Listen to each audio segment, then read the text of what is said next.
Live news, खबर तो पक्की है। नमस्कार, मैं शंभू कुमार, आप देखें लाइव 24 न्यूज। मैं भी मिशन आईएएस में हूं और मेरे साथ श्रीकांत सर जुड़ रहे हैं। इनसे बात करेंगे बीपीएससी 3.0 का 19 से लेकर के 22 तक एग्जाम हो रहा है। टाइम कम है, लेकिन कम टाइम में कैसे तैयारी करें, विद्यार्थी को किस तरह से एग्जाम हॉल में जाए कि वो पास कर जाए। सर, कैसे तैयारी करना चाहिए? सबसे पहले आपको बहुत बहुत धन्यवाद कि विद्यार्थियों के पक्ष में आप लगातार सोचते हैं। आपका चैनल भी जितना हो सकता है विद्यार्थियों के लिए आप लोग निरंतर प्रयास करते रहते हैं। हम लोग तो अपने स्तर पर कोचिंग में ऑनलाइन ऑफलाइन माध्यम से या यूट्यूब पर जो है लगातार विद्यार्थियों को मार्गदर्शित करते हैं, लेकिन आप लोगों के माध्यम से भी जो विद्यार्थियों को मार्गदर्शित करने का मौका मिलता है, बहुत धन्यवाद आपको। देखिए, TRE3 जो एग्ज़ाम है, एक तो ये एग्ज़ाम जैसे सब लोगों को पता है कि हुआ था, पेपर लीक के कारण कैंसिल हुआ। कैंसिल होने के बाद विद्यार्थी फिर से तैयारी लगातार किए, निरंतर किए, बहुत अच्छा किए और एग्ज़ाम अब 19 से शुरू हो रहा है। एग्ज़ाम में समय नहीं है। मैं अपने विद्यार्थियों से बस यही कहना चाहूँगा कि आप लोगों ने बहुत अच्छा पढ़ा है। हमें विश्वास है कि आपकी पढ़ाई बहुत अच्छी हुई है। बस आपको हाइपर नहीं होना है। इस कम से कम समय में संतुलित होकर के और जो आपने पढ़ा है उन चीज़ों को एक बार बौद्धिक चिंतन में लाइए, एकाग्र होकर के सोचिए और सोच हो करके एकदम बिंदास होकर के चिंगम खाते हुए जाना है। आप परीक्षा में अगर 2 घंटा अपने बेहतर बिता दिया तो फिर विजयश्री विद्यार्थियों के माथे पर सजेगी। दूसरी बात कि आयोग ने इस साल जो ये चेंजेज किया है, वो परिवर्तन कितना कारगर होता है, ये तो एग्ज़ाम बाद हम लोग इस पर मूल्यांकन करेंगे। अभी बहुत कुछ इस पर बोलना ठीक नहीं है, लेकिन आयोग को नॉर्मलाइज जैसी चीज़ों को हमको लगता है कि नहीं लगाना चाहिए, क्योंकि इससे पहले चाहे अभी जिन परीक्षा में भी नॉर्मलाइजेशन का स्थिति है वहाँ ये विवादास्पद है। तो एक नई चीज़ को जो डालते हैं वो चीज़ का मैं अपने तरफ से समर्थन नहीं करता हूँ। और जो अलग सेंटर अलग क्वेश्चन की ये बातें आ रही है, तो आयोग का इसमें क्या स्थिति है, एग्ज़ाम बाद रिजल्ट के समय इस पर ज़्यादा क्लियरिटी आएगी। हालांकि विद्यार्थियों को इस पर ज़्यादा हाइपर नहीं होना है।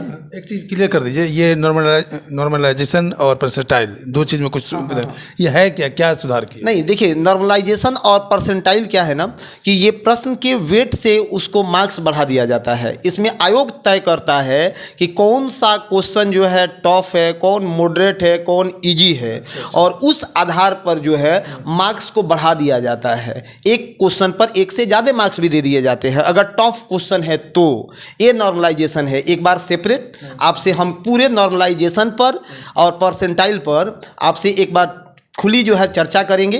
इसको एक अलग टॉपिक रहने दीजिए, एक बार आइएगा, इस पर खूब बढ़िया से विद्यार्थियों को समझाया जाएगा कि देखो परसेंटाइल क्या है और ये नॉर्मलाइजेशन कहलाता क्या है, इसमें कैसे आयोग जो है किन चीज़ों पर गणना करेगा। अभी जो विद्यार्थी के सामने विषय है वो यही है कि इतने कम समय में क्या करें। तो इतने कम समय में आपने जो पढ़ा है उसको खूब अच्छे से इस एक दिन में खूब अच्छे से एक बार रिवाइज कर जाइए। दूसरा कि एग्ज़ाम के दिन पूरा नींद लीजिए ताकि दिमाग फ्रेश रहे। एग्ज़ाम में एक्स्ट्रा बर्डन नहीं लेना है किसी प्रकार का। समय से 1 घंटा पहले हर हाल में एग्ज़ाम सेंटर पर पहुंचना है। लेट होना एक प्रकार का मानसिक दबाव होता है। जैसे ही विद्यार्थी लेट होने लगता है ना, वो एक एक्स्ट्रा मानसिक दबाव होने लगता है। तो उस चीज़ों को तो पहले ही आप निकल जाइए कि 1 घंटा पहले सेंटर पर पहुंचिए, चाय पीजिए, चिंगम खाइए, खूब इंजॉय करिए और परीक्षा में जा कर के शांतित होकर के परीक्षा दीजिए। अच्छा, सब्जेक्ट की बात करें तो अभी तो टाइम तो कम है, लेकिन किस किस सब्जेक्ट को और किस किस पब्लिकेशन को थोड़ा ज़्यादा नोटिस करें? ओवरऑल क्या देखिए? देखिए, ओवरऑल हमने अपने बातों को समराइज कर दिया है कि जो विद्यार्थी पढ़ा है ना, जो लोग जो पढ़े हैं उसी को एक बार रिवाइज कर लेने की ज़रूरत है।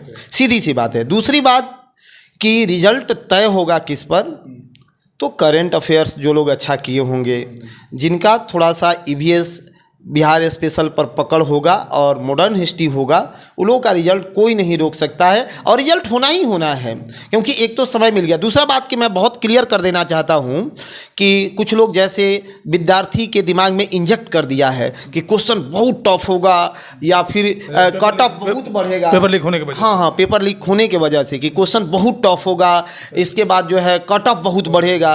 मेरे समझ से ऐसा कहीं कुछ नहीं होगा। उम्मीद रखिए कि क्वेश्चन मॉडरेट होगा, और मॉडरेट होगा या टफ होगा तो सबके लिए होगा, किसी एक के लिए तो नहीं होगा ना। और टफ पेपर होगा तो सब विद्यार्थी टफ देंगे।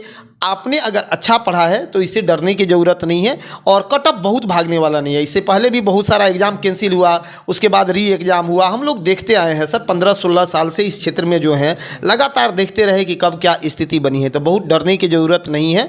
कट ऑफ वहीं रहेगा, 2-4 क्वेश्चन आगे पीछे होता रहता है, बस उससे बहुत ऊपर नहीं जाएगा। चलिए एग्जाम तो अभी हुए नहीं है, लेकिन ओवरऑल एक अंदाज से बताएं क्या कट ऑफ जाएगा जो विद्यार्थी थोड़ा सा। सर जब तक क्वेश्चन पेपर को नहीं देखते हैं, कट ऑफ पर बोलना ये जल्दी होगा।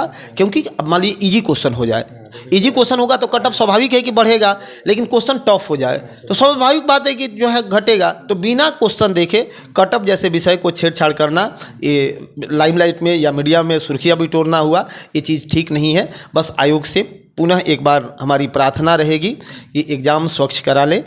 हर हाल में विद्यार्थी के साथ जस्टिस होना चाहिए। गरीब अभ्यर्थी ही शिक्षक बनने के लिए आगे बढ़ते हैं सर। ये कोई आईएएस की परीक्षा तो है नहीं, यहाँ सब मध्यम परिवार के, निम्न मध्यम परिवार के, गरीब परिवार के बच्चे हैं। उनके अभिभावक का इससे उम्मीद जुड़ा है, उनका सपना है, और नौकरी एक सपना है। तो सरकार को जस्टिस करनी चाहिए, आयोग को जस्टिस करनी चाहिए इस पर। तो आपने श्रीकांत सर को सुना, मिशन आईएएस के शिक्षक, और इन्होंने साफ साफ कहा कि जो विद्यार्थी एग्ज़ाम देने के लिए जा रहे हैं, कोई एक्स्ट्रा दबाव आप मत लीजिए, गहरी नींद में सोइए। उसके बाद एग्ज़ाम हॉल पर सबसे बड़ी बात है कि बहुत सारे विद्यार्थी लेट होने की वजह से एग्ज़ाम छूट जाती है। ये आपकी पर्सनल, आपकी अपनी निजी गलती है। आप 2 घंटा बैकअप लेके चलिए। सर तो 1 घंटा बोले हैं, लेकिन आप 2 घंटा बैकअप लेके चलिए कि बाय द वे अगर आपका 1 घंटा लेट हुआ तो 1 घंटा आपके हैंड में होगा। मैं शंभू कुमार, कैमरा जर्नलिस्ट यशोधर्मा के साथ, पटना। अगर मैं चाहें को लाइक और सब्सक्राइब नहीं किया तो लाइक और सब्सक्राइब करें। Thank you so much. Live news, खबर तो पक्की है।